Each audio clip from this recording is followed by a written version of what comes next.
राम अपनी पत्नी सुमित्रा के साथ धनकोली में रहता था। धनीराम पेशे से एक व्यापारी था और अक्सर काम के सिलसिले में दूसरे देश की यात्रा पर जाया करता था। धनीराम की पत्नी सुमित्रा मां बनने वाली थी। सुमित्रा को गर्भवती हुए 8 महीने हो चुके थे। एक दिन सुमित्रा धनीराम से बोली,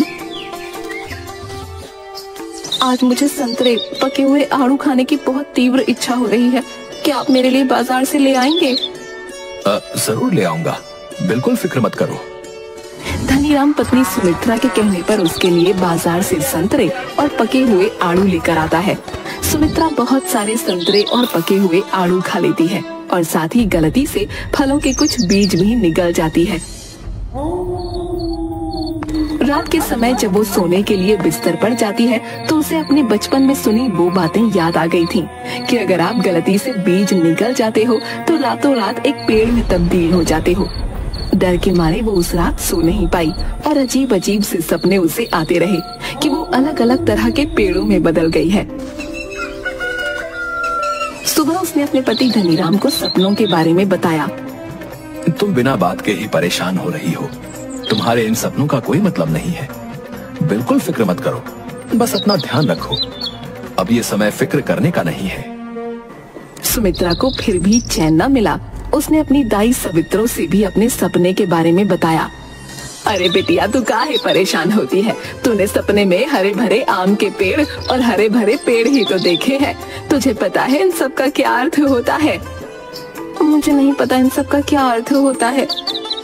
तू एक स्वस्थ बच्चे को जन्म देगी और संतान सुख भोगेगी। पर सवित्रो की बात गलत साबित हुई और बच्ची को जन्म देते ही सुमित्रा की मृत्यु हो गई। सवित्रो ने देखा कि वो छोटी नन्ही कलियों में बदल रही है। जब तक उसने बच्ची को नहलाया वो कलियां पूरी पत्तियों का रूप ले चुकी थी।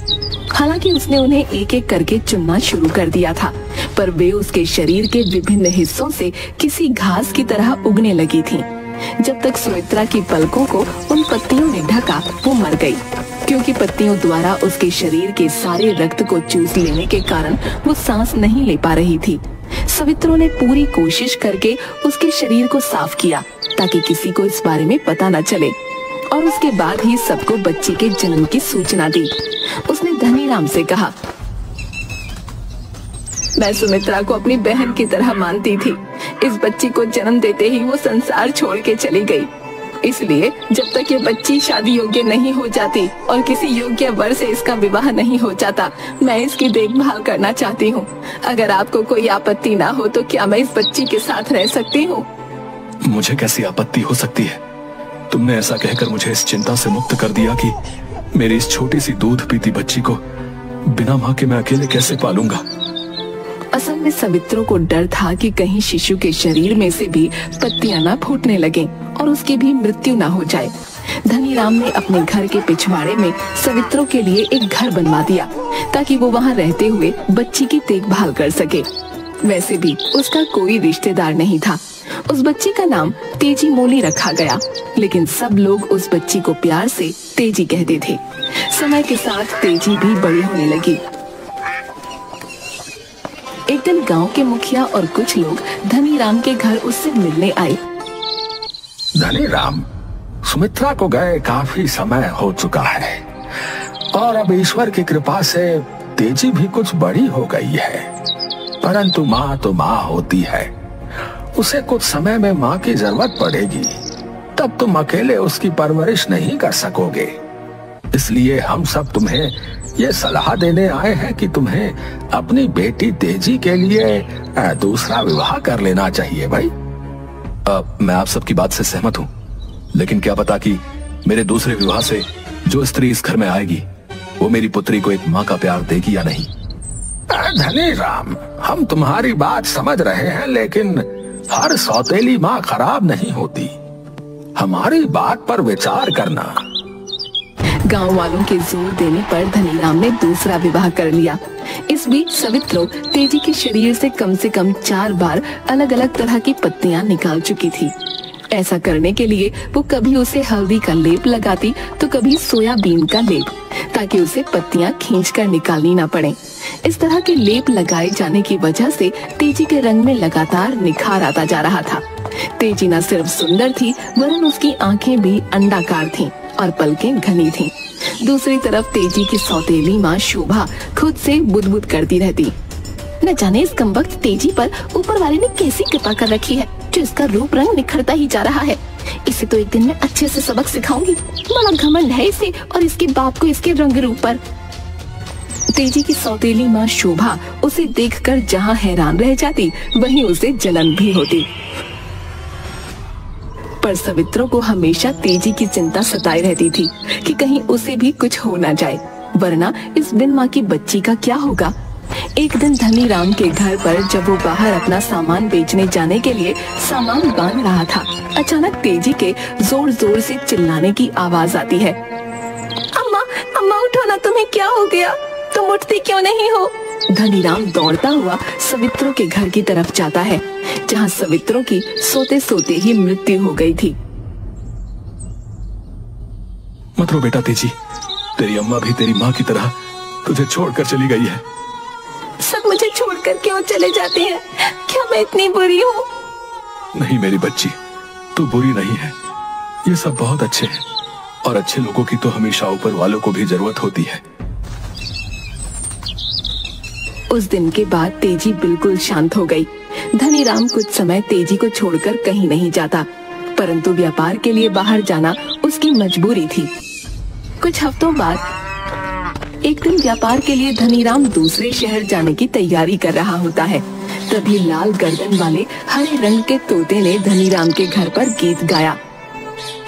जब तुम मुझे देखते हो तुम नाराज हो जाते हो। तुम्हारी बेटी एक खूबसूरत युवती बन गई है। तुम शहर से उसके लिए वर कब लेकर आओगे? तोते की आवाज बहुत ही कर्कश और तेज थी, जिसे सुनकर धनीराम को अपनी दूसरी पत्नी का ध्यान आ जाता है, जो बहुत ही लड़ाकू किस्म की स्त्री थी। गांव में वो सबसे लड़ती रहती थी और तेजी के साथ नौकरों की तरह व्यवहार करती थी।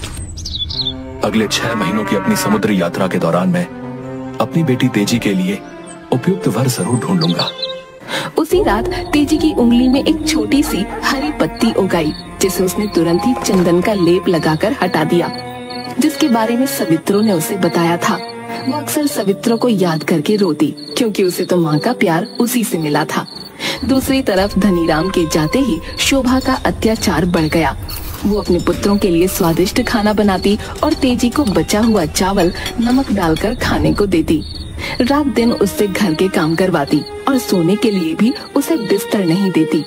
तेजी सारे काम करती और जब उसे माँ की याद आती तो कहीं कोने में बैठकर रो लेती। एक दिन तेजी अपनी सौतेली माँ के पास जाती है। माँ, मेरी सबसे खास सहेली का विवाह तय हो गया है। क्या आप मुझे उसके विवाह में जाने की अनुमति देंगी? तू अगर विवाह में जाएगी तो घर का काम कौन करेगा? माँ, मैं घर का सारा काम करके जाऊंगी और जल्दी ही वापस भी आ जाऊंगी। शोभा गुस्से में वहाँ से चली जाती है और कुछ समय बाद तेजी को आवाज देती है। अरे तेजी, कहाँ मर गई? जल्दी आ। जी माँ, आपने मुझे आवाज दी।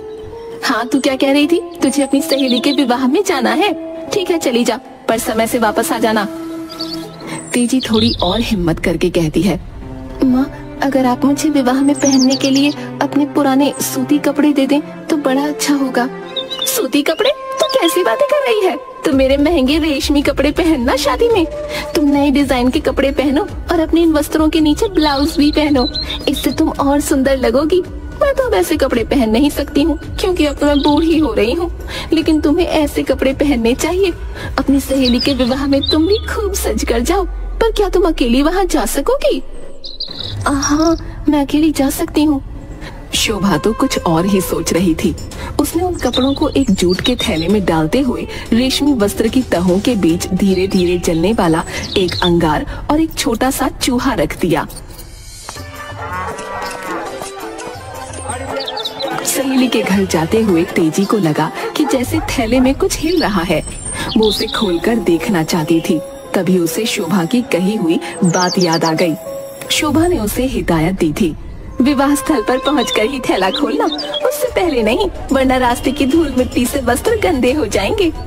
तेजी ने खुद से कहा, अगर मैंने इस थैली को खोला तो माँ गुस्सा हो जाएंगी, और फिर पहली बार माँ ने मुझे ममता भरी निगाहों से देखा है। मैं उस ममता को खोना नहीं चाहती, मुझे हर हाल में उसे खुश रखना होगा। तेजी और तेजी से चलना शुरू कर देती है ताकि वो जल्दी से अपनी सहेली के घर पहुंच सके। माँ के डर से तेजी चुपचाप चलती रही। उसने अपने थैले से धुआं निकलता देखा नहीं। विवाह स्थल पर पहुंचने के बाद जब उसने पहनने के लिए वस्त्रों को निकाला और देखा कि वे जगह जगह से कटे हुए हैं और कहीं कहीं से जल भी गए हैं, तो वो हैरान रह गई। वो डर के मारे रोने लगी। अब तो माँ कोई बड़ी सजा देंगी, क्योंकि मैंने माँ के इतने कीमती कपड़े जो खराब कर दिए। उसकी सखी ने उसे सांत्वना देने की कोशिश की। तेजी, तुम इसके लिए उत्तरदायी नहीं हो। माँ को मैं ये बात कैसे समझाऊंगी? वो मुझे बहुत मारेंगी। उन्हें सब सच बता देना, इसमें तुम्हारी कोई गलती नहीं है। तुम मुझे उपहार में मिले हुए मेरे ये रेशमी वस्त्र पहन लो। तेजी दुखी थी और ये बात भी उसे रुला रही थी कि सखी उससे दूर चली जाएगी, जिसके साथ वो अब तक अपने सारे दुख सुख बांटती आई थी। फिर जिसका तेजी को डर था वही हुआ। उसकी माँ ने उसकी बात पर विश्वास नहीं किया। शोभा ने तेजी के लंबे बालों को खींचा और उसे मारने लगी। मुझे तुझ पर विश्वास नहीं करना चाहिए था, तू तो इस लायक है नहीं। तूने मेरे रेशमी वस्त्र खराब कर दिए, अब तुझे इसकी सजा तो मिलेगी ही। सजा के रूप में तुझे ये भीगे हुए चावलों को पीसना होगा। तेजी बहुत रोई। माँ, मैंने सचमुच आपके वस्त्र नहीं फाड़े हैं। शोभा नहीं मानी। वो तो कब से तेजी को मारना चाहती थी और अब इस सुनहरे अवसर को वो गंवाना नहीं चाहती थी, खासकर जब उसके पिता भी घर पर नहीं थे। उसने चावल पीस रही तेजी के दाएं हाथ को ही चावल के साथ पीसना शुरू कर दिया और उससे कहा, अब चावल पीसने के लिए अपने बाएं हाथ का इस्तेमाल कर।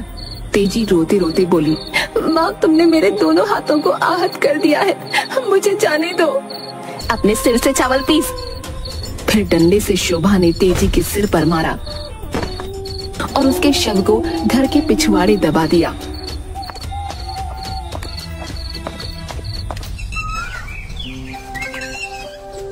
उस जगह से कद्दू की एक बेल निकल आई।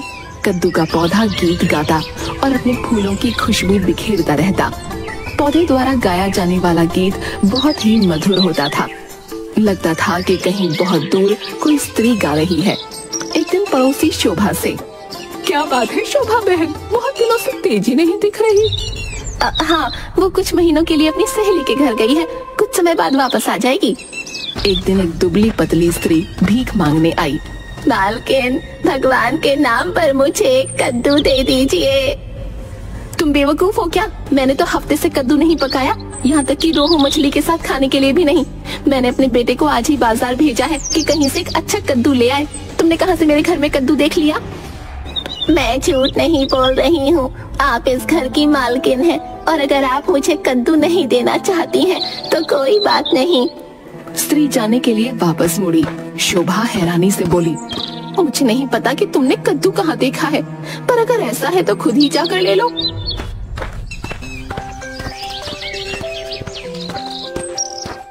कुछ क्षण बाद वो स्त्री चिल्लाती और रोती हुई वापस आई और बेहोश हो गई।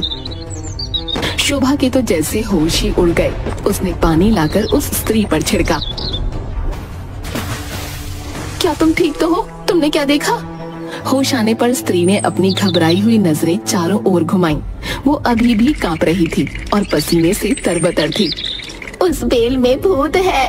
वो कहती है वो तेजी मोली है और उसकी सौतेली माँ ने रेशमी वस्त्र खराब हो जाने की वजह से उसकी हत्या कर दी। वो कौन है? क्या आप उसे जानती हैं मालकिन? ये सुन शोभा बरामदे में इधर उधर चक्कर काटने लगी। उसे डर लग रहा था क्योंकि पड़ोसी अक्सर उससे पूछते ही रहते थे कि तेजी मोली अभी तक वापस क्यों नहीं आई। अचानक उसके मन में एक विचार कौंधा। शोभा खुद से बोली, आखिर वो एक बेल ही है। वो तेजी की बच्ची तो मर चुकी है, वो मेरा कुछ नहीं बिगाड़ सकती। मैं अभी एक कुल्हाड़ी लेकर पिछवाड़े में जाती हूँ और उस बेल को काटकर सारा किस्सा खत्म कर देती हूँ। शोभा कुल्हाड़ी लेकर पिछवाड़े जाती है। उसने सुना कोई विवाह के समय गाए जाने वाला विदाई गीत गा रहा है। तुरंत उसने बेल के टुकड़े टुकड़े कर दिए। पौधे के कोमल बीज चारों ओर बिखर गए वो बुरी तरह से हाँफ रही थी। फिर वो घर के अंदर जाती है। तुम दोनों मेरे साथ चलो और घर के पिछवाड़े जो कद्दू की बेल निकली है उसके फल फूल बेल सबको काटकर गड्ढे में दबा दो। उन तीनों ने मिलकर एक गहरा गड्ढा खोदकर उस पौधे को बगीचे के एक कोने में दबा दिया। इस बार वहाँ पर गहरे लाल रंग के आलू बुखारे के फल जैसा पौधा उगाया। कुछ हफ्तों बाद गांव के कुछ गाय चराने वाले शोभा के पास जाते हैं। मालकिन, हमें अपने आलू बुखारे के पेड़ में से कुछ आलू बुखारे दे दीजिए। हमारे यहाँ कोई आलू बुखारे का पेड़ नहीं लगा हुआ है, तुम लोग पागल हो क्या? अरे मालकिन, झूठ क्यों बोल रही हैं? आपके घर के पिछवाड़े इतना सुंदर आलू बुखारे का पेड़ है जिसमें लाल लाल आलू बुखारे लटक रहे हैं। शोभा बड़बड़ करती हुई वहीं बैठकर सब्जी काटने लगी। तभी एक आलू बुखारा जमीन पर गिरता है और उसमें से झाग निकलने लगते हैं। दूसरा आलू बुखारा गिरता है और वो एक बच्चे की आवाज में रोने लगता है। फिर तीसरा आलू बुखारा गिरता है और गाना गाने लगता है। अपने हाथ फैलाने की हिम्मत मत करना, मैं कोई आलू बुखारे का पेड़ नहीं हूँ। मुझे तो रेशमी वस्त्रों की वजह से पीस कर यहाँ दबा दिया गया है। ये मैं हूँ तेजी। दूसरी तरफ धनी राम अपने घर लौट रहा होता है। वो बड़ा खुश था और मन ही मन बोल रहा था, मैंने इस बार की यात्रा में व्यापार के साथ साथ अपनी बेटी के लिए उपयुक्त वर ढूंढ लिया। कद काठी से बलिष्ठ, बड़ों की इज्जत करने वाला, लोगों की मदद करने वाला, कोई बुरी आदत नहीं है उसमें। वो मेरी तेजी को बहुत खुश रखेगा और उसके जीवन में जितने कष्ट थे सारे कष्ट मेरी बेटी अपने पति के साथ उसके घर रहकर भूल जाएगी। तभी उसकी नजर पानी में खिले कमल पर गई। धनी राम ने ऐसा कमल अपनी जिंदगी में कभी नहीं देखा था। वो बांस से बनी छतरी जितना बड़ा था। उसने कहा, इसे मैं अपनी बेटी के लिए तोड़ूंगा क्योंकि मेरी सुंदर बेटी इस तरह का फूल पाने की ही हकदार है। जैसे ही धनी राम उसे तोड़ने के लिए आगे बढ़ा तभी वो कमल अपनी दुख भरी कहानी सुनाने लगा, जिसमें वो चूहे, अंगार और अपनी सखी के विवाह की बात कर रहा था। तेजी केवल एक ही बार गा सकती थी, इसलिए उसकी बात पर विश्वास न करते हुए जब वो कमल को उखाड़कर फेंकने लगा तो आप ऐसा ना करें और मुझे तोड़कर ना फेंकें। लेकिन जब उसे तोड़ा जाने लगा तो अचानक धनी राम ने देखा कि उस फूल ने अपनी हथेलियां खोल ली हैं। रुको, इस फूल के हाथ हैं और इसके हाथों में क्या है? अरे, इसके हाथ में तो एक नया पान का पत्ता और दूसरे हाथ में चबाए हुए पान का पत्ता है। धनी राम के ऐसा कहते ही उस कमल ने वो दोनों पान के पत्ते धनी राम के दोनों हाथों में थमा दिए। धनी राम कुछ क्षणों के लिए मौन रहा और फिर बोला, अगर तुम वास्तव में तेजी हो तो तुम चातक पक्षी में बदल जाओगी और मेरे दाएं हाथ में रखे चबाए हुए पान के पत्ते पर चोंच मारोगी। अगर तुम कोई भूत हो जो मुझे छलने की कोशिश कर रहा है तो तुम मेरे बाएं हाथ में रखे ताजे पान के पत्ते पर चोंच मारोगी। मेरे आदेश का पालन करने में दैवी शक्तियां तुम्हारी मदद करेंगी। हवा अचानक बहते बहते रुक गई। ऐसा लगा कि कमल सांस ले रहा है। जब धनी राम घर पहुंचा तो पिंजरे में एक चातक पक्षी भी उसके साथ था। शोभा ने उसके बारे में कोई जिज्ञासा नहीं दिखाई। तेजी कहाँ है? वो दिख नहीं रही है। शोभा जोर जोर से रोने लगी। वो अपनी सहेली के विवाह में गई थी और वहीं एक आदमी के साथ भाग गई। हमने शर्म की वजह से ये बात किसी को न बताई। हम सब ने मिलकर तेजी को जगह जगह ढूंढा पर वो कहीं न मिली। ये सुनकर धनी राम एक लाल बॉर्डर वाला वस्त्र लेकर कहा, अब मैं तुम्हें आदेश देता हूँ कि तुम अपने असली रूप में आओ और इस वस्त्र को पहनो। धनी राम इस बार यात्रा में जिस युवक से मिला था वो एक जादूगर भी था और उसने ऐसी बहुत सी चीजें धनी राम को सिखाई थीं जो उसके काम आई। धनी राम ने शोभा को उसके बेटों सहित घर से निकाल दिया। 1 महीने बाद गांव वाले ऐसी भव्य शादी में शामिल हुए जिसकी उन्होंने कभी कल्पना तक नहीं की थी। शोभा को उसके बाद किसी ने न देखा। हालांकि गांव के बाहरी हिस्से में रहते हुए तीनों बेटे तेजी के खिलाफ कोई न कोई षड्यंत्र रचते रहे पर कभी सफल न हुए। तेजी अपने पति के साथ सुखमय जीवन व्यतीत करती रही।